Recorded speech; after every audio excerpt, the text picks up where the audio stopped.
Welcome to the Wednesday, August 7th edition of the Saints Insider podcast. I am Luke Johnson, joined today by Matthew Paris. We got a lot to get to today, Matt. Only a couple days left until the Saints' first preseason game of the season.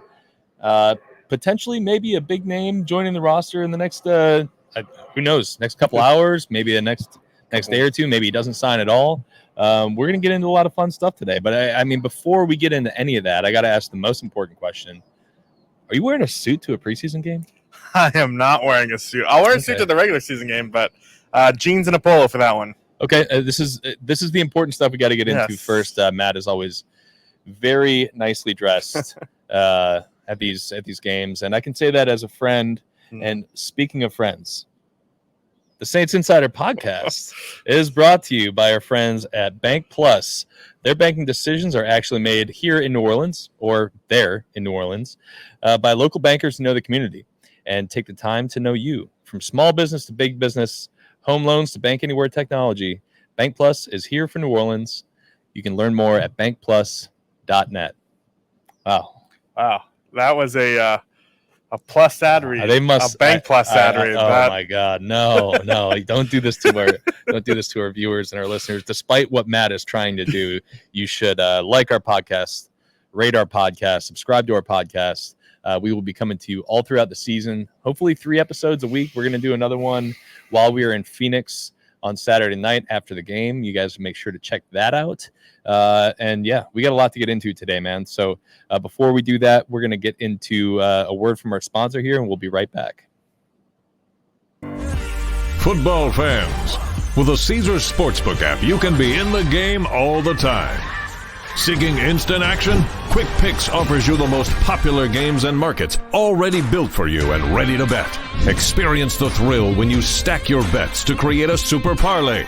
Build bets for your favorite teams and players across multiple games. This season, don't just watch the game. Download Caesars Sportsbook and experience the game like never before. Welcome back, guys. Okay, so as we are speaking right now, it is late afternoon here in Southern California. As of right now, Justin Simmons is not a Saint, but that could very well change here in the next couple hours, next couple days. Look, we heard late last night that Justin Simmons was going to be coming in today to visit with the team brass, coaching staff. Obviously, they got some connections here with the New Orleans Saints between their assistant coaching staff and Justin Simmons. And when you're looking at the list of free agents out there, Justin Simmons is probably the top one available. Yeah. Any position? I would say so. I would say even in a normal year, even if he was a normal free agent, he would be one of the best ones. He's that good of a player. Yeah, I know his play slipped a little bit last season, but at the Saints, looking at their salary the cap Saints situation, will take a player slipping who had 3 picks and right. and made a Pro Bowl. I think it would just be such an upgrade over what they have. Yeah. All right. So let's just look at this from a logical standpoint. The Saints are not in a great salary cap position, but not a bad one. I think probably right about middle of the pack right now in the NFL in terms of available cap space, about $14 million. They're not going to blow that all on one player for sure. So they have enough room to sign Justin Simmons if he's willing to kind of meet them where they're at, which is I think why they're talking now. They had these conversations earlier in the year. Dennis Allen said today, right around the draft, maybe a little before, maybe a little after. He was kind of coy with that. But they were kind of probably far apart. Justin Simmons was making $15 million a year on his last contract. That's why he's no longer with the Denver Broncos. You don't see a lot of safeties making that money nowadays. But a lot of time passed. Justin Simmons still on the free agent board. You're starting to see guys come off. Quandre Diggs signed a 1-year, $3 million deal this week. Just before training camp started, Eddie Jackson signed a 1-year, $1.5 million deal with the Baltimore Ravens. We're talking about guys with multiple Pro Bowls, much like Justin Simmons, who are signing these 1-year deals for not a lot of money. I think Justin Simmons probably commands a little bit more than those two players did, but that's kind of where the market is for safeties right now, and that's kind of why the Saints are in position to make this type of move. Well, I'm just glad we'll maybe have an answer to the greatest mystery of this pod of what you've kept harping on is why did the Saints restructure Taysom Hill's I contract, know. and what were they going to do with that $6 million in free space? Justin Simmons signs for $6 million. There's probably your answer. I mean, it would be a really shrewd move, a really good move, if they can land him, especially at that price. But there's just a lot of there's just a schematic fit, I think, that would fit really well. Knowing Joe Woods, knowing Marcus Robinson, their secondary coach. I think the only question I have is how would he fit exactly with Tyrann Mathieu? They're both kind of deep safeties, but in today's NFL, you have to kind of play both spots anyway. So I don't know if it's that big of a concern. Okay, so let's get into just if you were putting a 1 to 10, how confident do you think you are? Do you think the Saints are? Do you think the Saints fans should be that Justin Simmons ultimately is a New Orleans Saint? You know what? I'm going to go pretty high. I think 8 maybe. Now, that's not necessarily talking to people inside the building. It's just listening to what Dennis Allen had to say today. He said something really key. He said that when they last talked, they were far apart, or that they hadn't really been, they didn't agree, but it seemed like there was some compromise there, and that's why they were talking again. And crucially, he's coming in for a visit. That people kind of come and go with visits. Like it's not a surefire signing that it happens, but there's no workout required. Like a lot of times teams will, have a workout to see if these guys are in shape. The Saints don't want that, or, aren't asking that in this case, which means they feel probably pretty confident how he's doing. And it's just a matter of what is Justin Simmons seeking money-wise, and are the Saints on board with that? But, I mean, God, they've got to have some idea if there's a visit lined up. I'm 100% with you on this. I'm at like a 7 or an 8 on this. And that you hit on all the reasons. Look, they're out in Southern California. It's not really easy to get out here unless you're living out on the West Coast, which I'm not sure where Justin Simmons is calling home base. He's from Virginia originally, but he obviously played in Denver.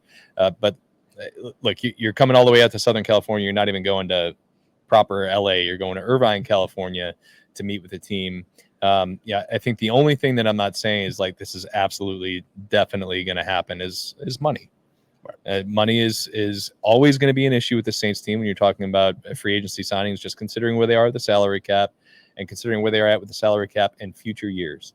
So does Justin Simmons want a 3-year contract? Does Justin Simmons want a 1-year contract? I mean, does it even make sense for a safety to, like, if you think you can get multiple years to play on a 1-year contract? Because we've seen the value get the position gets so devalued this year. I think that's the only thing that's kind of providing any pause for me. But when you look at what this defense has been, you look at the connection between Joe Woods and Marcus Robertson. Joe Woods coached Justin Simmons for his first 3 seasons in Denver. Marcus Robertson was there for seasons 2 and 3. They're familiar with him. I'm sure they could. You could talk to Ike Yadam if you wanted to. Ike Yadam had a career year last year playing for the Saints. He was teammates with Justin Simmons at Boston College and in Denver, and then he came here and had a great year. There's a lot of different people he can talk to about this organization, but I feel like the fact that he's here makes me feel pretty comfortable that something's going to get done. We'll see how it plays out. But if they do get him, Matt, what do you think the Saints are getting in a 2-time Pro Bowler, a 4-time All-Pro, a guy who's played his entire career in Denver? It's a team that I know you're familiar with. Yeah, it's the team I grew up rooting for, so I've watched a lot of Justin Simmons in my day. I think what really stands out about Justin Simmons is his instincts. There was that stat floating around on Twitter that Tyrann Mathieu retweeted, but him and Justin Simmons have combined for the first and the third most interceptions in the last 5 years. Justin Simmons leads the NFL in that. Just a very instinctual player. Are you talking safeties or all defensive backs or all defensive players? I would have to check, and I'm going to double check because that stat is in my story that I need to clarify. So after this, I will be double checking that stat. Regardless, he's always around the football. I mean, he always around the football. Just a very the Saints last year, they had a lot of problems with explosive plays on the back end. He, in theory, can shore up some of those things because while Denver hasn't made the playoffs since Peyton Manning was there, they've still always had really good defenses. And I think he's kind of been that tone setter and a large part of why. Yeah, I think I agree with a lot of that. Like there is the potential. How does he fit next to Tyrann Mathieu? But I think you can in 2024 you just need guys who can play ball, and especially if they are players who are frequently around the football. I don't think you really need to worry about having Steve Atwater back there, right? Like the big run thumping safety, Steve Atwater, John Lynch, Hall of Fame players, but like that's a different era. I think the more guys you have who are good in coverage, who are instinctive players, who are around the football, who are smart football players, the better. And I think especially when you're talking about adding them to a secondary that, if healthy, includes Pro Bowl corner and Marshawn Lattimore, a player who probably should have made the Pro Bowl last year in Paulson Debo, a player in Alontae Taylor, who they are very high on this year, now in his second year playing the slot. And number 4 behind all those guys, their second round draft pick. And then Tyrann Mathieu on the other safety. That is potentially an elite secondary. But you also have to consider that Justin Simmons is 30 years old. He would now become the 4th starter, 30 years old plus on that defense, joining Tyrann Mathieu, Cam Jordan, Demario Davis. So, I mean, that is a concern. There's a reason he's a free agent right now. It is, but I think signing him would be much more comforting than rolling with the 4 options that are currently vying for the spot. Let's call it 3. I know 3. Rod Teamer. I know Rod Teamer's taking it's mostly a couple. 3, but I mean, not to mention Rod Teamer anyway. But no, I mean, any of those guys, one, they haven't started. They haven't seized the job just yet. Like, they've rotated not only every practice, like the backup quarterback competition is one day Hayner gets second team reps, the next day Spencer Rattler. The Saints are doing a rotation based on the position drill. It's one rep is Tyrann Mathieu and Jordan Howden.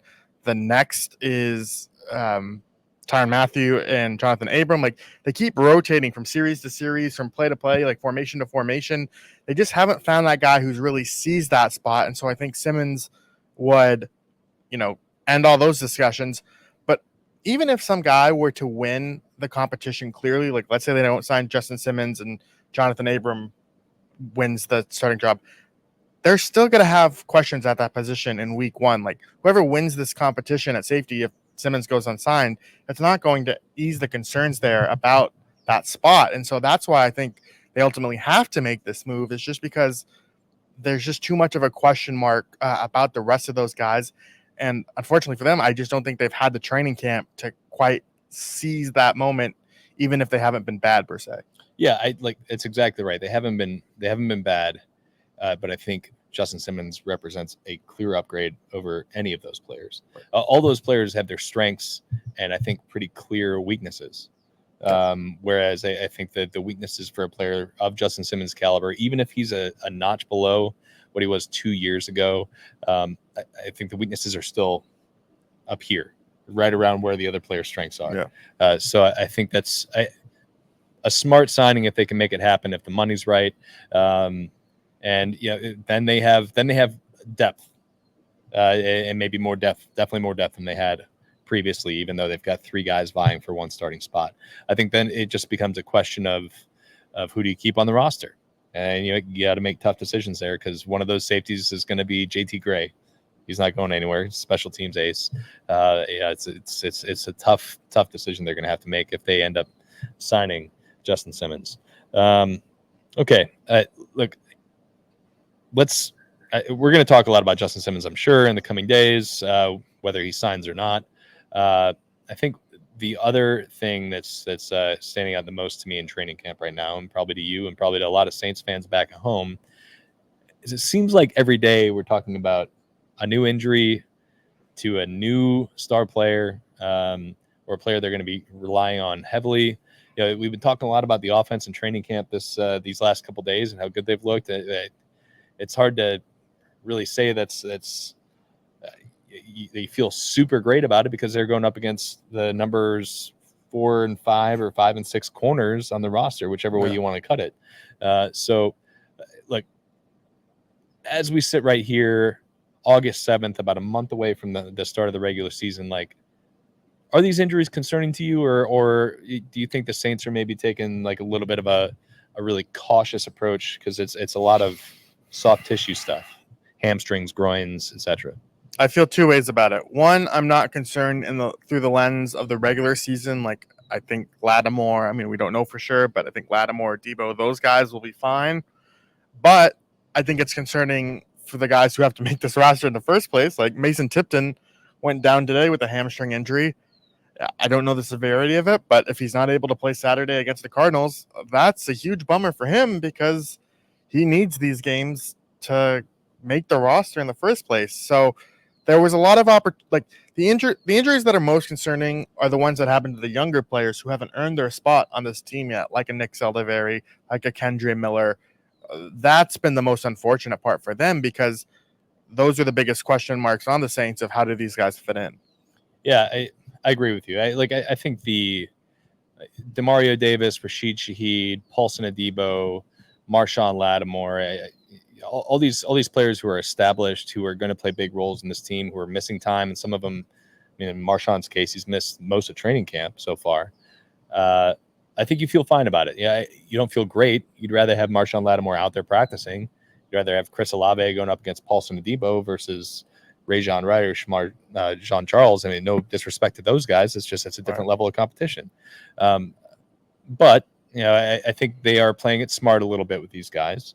Rashid Shaheed in particular, the hamstrings and whatnot have been kind of a recurring theme for him in his career. So I don't think you push guys too much when they're dealing with one of these things. But you're absolutely right about Mason Tipton and Nick Saldiveri, guys who are either pushing for a roster spot or pushing for, in Saldiveri's case, a starting spot. And I mean, Tipton was very well pushing for what might have been a quote-unquote starting spot as the number 3 wide receiver. Big deal for those guys, especially if they're going to have to miss time in these preseason games. I would almost certainly not expect to see Saldiveri out there on Friday. Tipton, I mean, who knows? He could be back out there at practice tomorrow, and maybe they'll put him out there. But big opportunity. And they need to see some of these guys perform in game action. I know what they're seeing on the field is what they're going to see on Sundays. They do, and I think just looking at the injuries right now, it could really affect how Dennis Allen goes about handing out playing time to players. He didn't really want to talk about that after practice today. I doubt he'll want to talk about it tomorrow as well. But you look at a position like corner right now, it's, there are still players that they can get through practice and stuff, but I mean, shoot, is like Shamar Jean-Charles going to play 3 quarters? He might. He might. I mean, you might see a lot of Kool-Aid McKinstry out there if you're looking forward to seeing that. Right. No, I mean, that would be great, but I think they should definitely be cautious with him. It's the guys lower on the depth chart. I think that we'll get a lot of good opportunities for them, which is good, but it's at the same time, like, you're just going to see a lot of have to snaps. Yeah. Put you on the spot a little bit. Is there any one injury so far that you've been like, that could be bad, or like you're really disappointed you wanted to see somebody? I've got one in mind. I want to see if it's the same one. Yeah, I mean, we talked so much about Kendre Miller. It's probably that, but I don't know. I mean, sorry, I'm just... No, it's okay. I'm going to say Kendre Miller. Okay, yeah. You make your case, and I'll... 12 practices in. Yeah. We've seen him for a couple minutes. Right. I mean, it was the very first individual period of practice. This is a player that missed basically half, if not more, of the season last year with injuries. And there was a lot of hype for Kendre Miller coming into this training camp. From us included, I think a lot of us were really excited to see what he could do in this offense. And we've seen it. We've seen it benefit guys like Alvin Kamara and Jordan Mims. I think Jamal Williams, I don't think he's looked as good as those two, but he's looked a lot better than he did last year during training camp. And, a player like Kendre Miller with the level of explosiveness that he has, I think he could have really made a statement in this training camp. And for him to not see any time so far, I mean, it's been massively disappointing. It's like you could hear it in Dennis Allen's voice, obviously, when he called him out. But that was on day 1, and we're still sitting here on day 12 or practice 12. I mean, day 14, really, if you're looking at it, and we haven't seen him take a single snap in team. And with these hamstrings, I mean, sometimes that stuff takes a long time to heal. I don't know if he's going to make the roster, right? Which is, I mean, it's crazy when you think about it. And being a number 71 overall pick last year, I mean, he seemed like an absolute lock to make the roster before training camp starts, and now it's just like you don't know, because I don't know if the team can count on him. Well, there's a little bit of flexibility that they do have, because the NFL changed the rule where you can put guys now on injured reserve on cut down day with the intention of bringing him back. So maybe he misses the first 4 games, depending on how severe it is. I think, as you were talking there, you made a lot of great points. I agree with you. I think for variety's sake, I'm going to say Lattimore, just because he talked so much in the spring about wanting to establish himself as the number 1 corner again. And I know that's not done necessarily in training camp, but I just would like to see him out here. I've been covering this team now for, 10 months. I've seen Marshawn Lattimore play 7 games, or maybe 3 because of when I started. Yeah, it was definitely not 7. It was not 7. It was Minnesota it was Chicago and then Minnesota. Yeah. So 2 games. 2 games. I've seen him play. Yeah. I've seen him play 2 games and 2 practices. I would just like to see him play at that top level, because I watched from afar. Very good corner. Wanted to see it up close. Yeah, I'm with you on that too. I mean, for a guy who acknowledged that in order to put himself back in that conversation, he needs to stay healthy. Yeah, it's been disappointing to see that very early on in training camp hurt again. Obviously, hip flexor. He's been out there at practice watching in sweats, but he needs to be in pads making plays. Saints need him in pads making plays, and if they do trade him this offseason, the Saints really need him in pads making plays so they can get some value out of him in a trade. Okay. Let's move on to the preseason itself. All right. So we are recording this on Wednesday night. The Saints play on Saturday night in Arizona. We will be back in Mountain Time Zone, and then I'm going to have to get totally adjusted all over again. So let's kind of break this down in terms of offense, defense, and special teams, because I think all 3 of these things have some really key things worth watching. So when the Saints had the ball, neither of us are really expecting Derek Carr to play. Dennis Allen hasn't said anything for certain yet, and based on this being a new offense, maybe they want to get their starters in there a little bit more. We're not expecting that though. So with that in mind, what are you really kind of hoping to see on Saturday night in Phoenix? Yeah, the big one is the backup quarterback battle, just because of how even it's been in camp. Is it just as even once the action starts? We talked last spot about Jake Haener struggles in a preseason from a year ago. Can he get those corrected? But I think that's the obvious one. But I'll give you a hipster pick here. Please, God, I love the hipster pick. I'm excited more to see Jordan Mims, just to see if he continues. I mean, maybe that's not as hipstery because of how much we've talked about him, but I just want to see this run game, and I actually think he can make it look pretty good. That's my big thing. It's like, we've seen this offense just about every day now for the last 2 weeks, and even more if you want to count back into the summer. We have not seen this offense go up against another team, and even if it is going to be like a quote-unquote vanilla version of this offense, and they're going to have more tricks up their sleeve in the regular season, more bells and whistles and all that stuff, it is still going to look very different from what they ran last year. I don't think we're going to see a lot of pure drop back passing and a lot of fullback dives out here. I think it's going to be fun to watch it unfold in the game, and I'm really looking forward, honestly, to our readers getting the chance to see it too, because it is very different. It is going to look different, and I think it's going to look different in an exciting way in game 1 of the preseason, no matter who's out there playing. So that's I'm really excited for that. No, yeah, I agree, and he's the one that when it looks right, like they talked about the track for running and creating those lanes, and he's the type of guy that I think is like, oh, that's what it's supposed to look like, right? And so I just, I'm interested. Talking about Jordan Mims. Yeah. I just think they're like, even though it's going to be vanilla, like what if you had to put an over under on like pre-snap motions? Like I still think it's going to be probably more than they ran in any game last. Yeah, probably same thing for play actions. We're gonna have to track that. Not at least the pre-snap motions. That's do they run more pre-snap motions in a preseason game than they did all of last year? That's I'm going to be keeping an eye on that. That's a great question. Yes, look at us coming up brainstorming story ideas on in real time. Yeah, I love it. Okay, what about like offensive line wise? Like, let's say that they do rest their starters. Do you think that would include Talifuanga? Has he earned that? Has he earned that right yet? I don't to sit out game one of the preseason as a rookie left tackle. I do think that the offensive line should at least get a series. I agree. Yeah, I don't. Maybe not Eric McCoy. I think he could. Well, but like it depends, I guess. If you're, but you want a left. Yeah, Lucas Patrick at left guard. Yeah, I mean, I think that's kind of the risk you're gonna have to take. I mean, I think Derek Carr should play the first game, but I at least get that. I get shutting down Chris Olave. I get like the science behind it, but the offensive line, they have to build some continuity. You need to see you have these competitions going in left guard. You know, I think those three starters who are earning spots like definitely should play. The potential three: Fuanga, Lucas Patrick, and Trevor Penning. They should all at least play, but I think you still need the continuity between the five, so they should at least get a series to gel. Trevor Penning has to play. I think people will riot if they don't get to see what he looks like at right tackle. Yeah, and if you're Jake Haener or Spencer Rattler, whichever one of them starting, they absolutely also want that first team line to play too. Second team line hasn't looked that good. Oh, shit. Okay.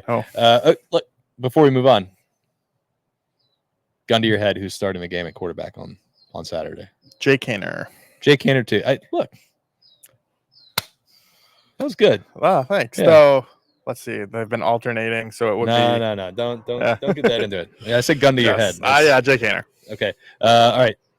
Defensively, I mean, I think it's sort of the same thing. Like, we're clearly not going to see Demario Davis out there playing. I think you could clearly say Marshawn Lattimore is not going to be playing. I think Cam Jordan wants to play these things. I don't think he's going to be playing either. Probably going to be sitting a lot of their core players, guys that have spent a lot of time in the Saints uniform. So given that, like what are you kind of hoping to see, or what do you think you're going to see? Give these people something to watch for. What are they watching for on defense? Well, is Chase Young playing? That's a big question. I think. I mean, they've been playing him a bunch in practice lately. First practice, Dennis Allen's like, yeah, we got him 3 snaps. And next practice, like, yeah, we got him 9 snaps. And now it's like, man, is Chase Young out there every play? It seems like it. Yeah, I mean, there have been other reporters who have commented like, Cam Jordan's playing with the second team. Yes, like not always. They alternate, but he's gotten his fair share of looks there just because of how good Chase Young has looked. Yeah, I mean, like, how can you not put Chase Young in with the first team, considering the way he's played? I mean, like, obviously, it's a conversation for the regular season, right. But, like, I mean, he has to get some first team reps right now because he's, like, I mean, straight up, he's been probably their best defensive player in training camp. Yeah, and I would get, like, if you wanted to save him for the regular season or nurse him along, just given the injury history. I mean, he got the neck injury that he's been dealing with in last year's preseason. That's how it started. So, I would get the hesitancy there, but he's the number one player I would most want to see. Besides that, I'll say the linebackers. I mean, even if Pete Werner, Demario Davis don't play, the 3 backup linebackers right now in Willie Gay, Anthony Orji, and Marco Jackson. Yeah, Marco Jackson have been really impressive. And I think Khaleke Hudson's made a lot of plays too. I think and we haven't even seen their rookie Jalen Ford out there, who I thought I really liked when they drafted him. I really liked the pick. Lots of competition linebacker. I think that'll be really fun to watch. I personally want to see Kool-Aid McKinstry in game action, because that's been like one of the fascinating things about this training camp is how they've kind of pumped the brakes with him. Yeah. Like we talked about the injuries they've had at corner. Lately, it's been no Paulson Adebo pretty much the entire camp. It's no Marshawn Lattimore. Alontae Taylor is really almost exclusively focusing on the inside because that's where he plays now. And instead of putting their second round draft pick out there with the first team, like the whole reason you draft him in the second round is he's there in case. It's been Rajon Wright and Shamar Jean-Charles, and Kool-Aid's they've kind of been, I don't know, keeping him with the 2s and 3s, and I'm interested to see what it looks like at game speed, because there's only been a couple plays where he's really stood out, and maybe that's a good thing as a defensive back, but also, I kind of want to see the reasoning behind why he's running as the 15 or 5th overall corner right now. Right. It's especially curious because last week he was getting reps with the ones when Paulson Adebo was there. It was Adebo and then McKinstry and then Taylor on the inside. And so after Adebo got hurt then McKinstry got demoted, and what day is it? Wednesday. Monday's practice, he got a lot of inside looks on the second team. So I thought, okay, that's normal. Maybe they're just Ugo Amadi's hurt right now too. He was their second team nickel safety. So I was like, okay, maybe they just wanted to move him inside, get him some reps there. That's smart. Today he was on the outside on the second team, and I kind of looked around. I'm like, what's going on here? And I would like to ask that to Dennis Allen before we leave for Arizona, because if it stays the same way tomorrow, it's definitely curious. Yeah. It's. I don't think anybody's giving up on Kool-Aid McKinstry. I think he's going to be a very good player. It's just interesting to see the way they're handling it. I just wonder if they're trying to be like, hey, you need to go out and earn the spot. All of it's just been kind of strange, interesting. Strange in a oh wow, that's noticeable way. Well, it's also strange because of the way that, from what you guys have told me, I know I haven't been on this beat as long, but the unofficial depth chart, which, whatever, the way it was organized was in years past, they just always gave seniority. Yeah. They hammered seniority over and over, but, Fuaga was on the first team as he has been in practice. They listed McKinstry though as the second team corner behind Lattimore, and it just hasn't been like that of late. Well, maybe we'll see him break up a couple passes and talk about something else next week. But it'll be interesting to keep watching it. Okay, the last one, and I think this is going to be maybe the most interesting thing out of this preseason game, maybe outside of the backup quarterback thing. Look, we're going to get to see the new kickoff rule. We're going to get to see competitions at both kicking spots, both kicker and punter. We're going to get to see, maybe, I don't know who's even going to return kicks if Rashid Shaheed's not playing and Taysom Hill's not playing and Mason Pittman's hurt. And is Jamal Williams going to be returning kicks in preseason? Maybe. I don't know. He's been one of the only guys back there. Okay, so let's get into special teams. If there was one major thing out of all those things I just mentioned that you're really looking forward to seeing, what is it? You can't say both the kick. You can't say kickers and punters. I'll go with the punters. I think that might be right. Actually, they've been talked about maybe the least. Yeah. Out of that whole special teams thing, we talked a lot about the kickers. A kicker is we get to write down good or no good. It makes it easy. And the kick return thing is new, so we talked a lot about it. Barely anything's been said about Lou Headley and Matthew. I don't even know the correct pronunciation of his name. Highball or Hayball? Another Aussie. The left-footed punter and the right-footed punter. All right, so I think that's going to be fascinating to watch, because it's been really hard to get a sense and a gauge in a practice setting when it's hard to see what yard line they're on, what kind of sort of punts they're working on, exactly what these punts look like. Mm-hmm. Getting a chance to see it from the press box, from the TV angles, I think is going to be really interesting, because I think that's a lot closer than maybe I thought it would be going into this. Right, and we don't know what in practice they're asking them to do necessarily. When we see a short 30-yard punt that goes out of bounds, was that the instruction or did something go terribly wrong? I think it's a lot easier to tell that in a game setting, because depending on where the field position is, are they shooting for inside the 20? It's a lot more. It's usually more clear cut in the games themselves, and that's why I don't really know who's winning the punting competition right now. I kind of have an idea for kicker, but I think the games are going to be really important for that as well. Yeah. I mean, Dennis Allen even talked about that today. Let's get into the kicker thing. I agree with you about punter. I think that is way more up in the air. And honestly, if the Saints went out and signed a another punter. Sure, yeah. It wouldn't surprise me. All right, a kicker though. I mean, I think that's probably one that people are more interested in, just because you're talking. I mean, we're talking about scoring points, right? Since potentially maybe would have made the playoffs last year with one more made field goal. So look, it's Blake Grupe, the incumbent kicker, against Charlie Smith, the Irishman, who is joining the team through the international player pathway. Look, there's incentive for the Saints to keep Smith on the practice squad and develop him. Because he doesn't count. They get a roster exemption throughout the regular season. If he's on their practice squad, they get to carry an extra player there. Doesn't count if he's on the 53-man roster, correct? Yeah, I mean, he would be, he would just be one of the 53. I think we've seen both of them have really, really good moments. Grupe got off, I think, to a really great start in this training camp. I think it took until like his fourth or fifth go kicking field goals to miss. But he's kind of fallen off a little bit less consistent in the last couple practices.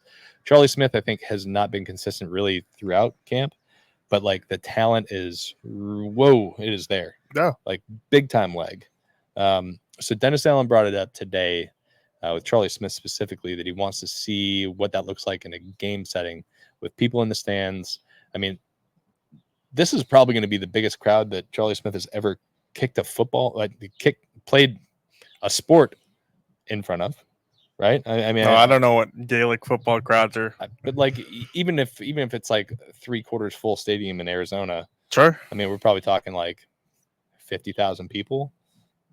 Yeah, I mean, it's probably gonna be there's nerves that go along with that, especially when you're playing a sport that you just really figured out how to play like less than a year ago. Yeah, no, and it's. He has a monster leg. Like he would have made it from 70 the other day. Yeah, I'm sure of it. I think the most surprising moment of camp was Blake Grupe hitting a 61-yarder the other day. I was floored by that just because of how his leg is not off that too, and the little strut that he did was pretty nice. Yeah, I heard him say something I can't repeat on the show when he hit the ball. The ball was in the air and he knew it was good. I'll say that. But then he missed from 37 today, and it feels like. I mean, I think he's missed 8 balls in camp. Now I know I'm putting you on the spot, and you don't have these numbers memory. Don't ask me that. Go ahead. But how many would you say are inside 45? Because I would feel like most of them are. No. Because I think his first. His first like 3 or 4 misses all came from 50 plus. Okay. Well, okay. It's been lately. It's been lately. The wheel's been kind of shaky inside of 40, 45. But like. I think that's true with both kickers. Yeah, and it was really windy today. I mean, it was really windy. Felt good. Yeah. I would like to remind you guys all that while it is 112 heat index back in Louisiana, dude, what 75 out here right now? Maybe. It is, yeah. Oh, it feels great. We went to the beach yesterday. We did. That was great. Yes. I think people want to learn more about our trip out to Southern California. Well, if you want to stay hot in Louisiana, go to Bank Plus. And boo. Okay. I'm really, really interested to see that, and I like kind of hoping that like they just let Charlie Smith give it a rip from like 65 if they have the opportunity, because it's preseason and who cares? Yeah, of course. That'd be awesome. Yeah, I don't want to see a Hail Mary. I want to see him kick from like 73. Yeah. I might also want to see a Spencer Rattler Hail Mary. It's true. You probably check it. But any other? I'll be honest. Can I get a takeoff? Please fire away. I like the new kickoff rule with how it looks, but boy, I just do not care talking about it. I like watching it. I just like questions, and I don't know. Going to tee you up like it was a kickoff. No, I don't know. I just maybe because all the answers are the same, and I just want to hear somebody be like, "No, I hate it," and no one does, and that's great. I'm happy for everyone, but I don't know. I would hate the old kickoff rule. I did, yeah, I would too. I mean, especially if you're on coverage. Imagine how much that sucks. If you're on a really good offensive team, they're out there scoring 50 points a game, and you got 9 kickoffs, and you're just running 70 yards downfield at full sprint 9 times a game for no reason. I think it'll be more entertaining, but I don't think we're reinventing the wheel here. Like, I saw a headline. It was like an aggregator article the other day that was like, Darren Rizzi teases that Taysom Hill and Alvin Kamara could now return kicks under the new kickoff rule. We haven't seen Kamara line up once back there. That's not happening. Like, he's not going to return kicks, and I think teams are still going to treat this largely the same. Yeah, Taysom will. I said Kamara, but I don't think we're going to see an influx of star players suddenly on the kickoff, even though that's been like the talking point. I mean, if I'm wrong, great, but I don't know. I think Matt's wrong. Again, I like the changes. I think like everyone sprinting once the ball's caught is really cool, but I don't know. I want some guy to be like, this is not good. All right. You heard it here first on the Saints Insider podcast. Matthew Paris hates fun and thinks the new kickoff rule is lame, or he wants somebody to say that. Yes. Yeah, just glad we got it done. Yeah, glad we let the people know where you stand. I'm glad you got that take off. Yeah. Thank you. Thanks, man. Okay. Me and Stephen A. First take. There we go. We will be back this weekend. Maybe this weekend we'll be talking about another player who didn't play if Justin Simmons does indeed sign with the Saints. I'm sure there will be a lot of players who are not going to play in this game that we'll talk about. We will be out there at practice again tomorrow. And yeah, we'll be there in Phoenix. I think Jeff Duncan is joining us out there, so can't wait for that. Just get told some really terrible stories the whole time. 25 years on the beat for Duncan. He's got some old man stuff that he's telling us. I'm looking forward to hearing some of that stuff for the 30th time. Okay, guys. For Matthew Paris, I'm Luke Johnson. It's been a pleasure talking to y'all today. Please like, listen, subscribe, tell your friends. They all want to hear Matt's takes on special teams, and I have some good takes every now and then. We'll try to share them with y'all. We appreciate y'all listening in. Check out all our work out over at NOLA.com, and we will see y'all later.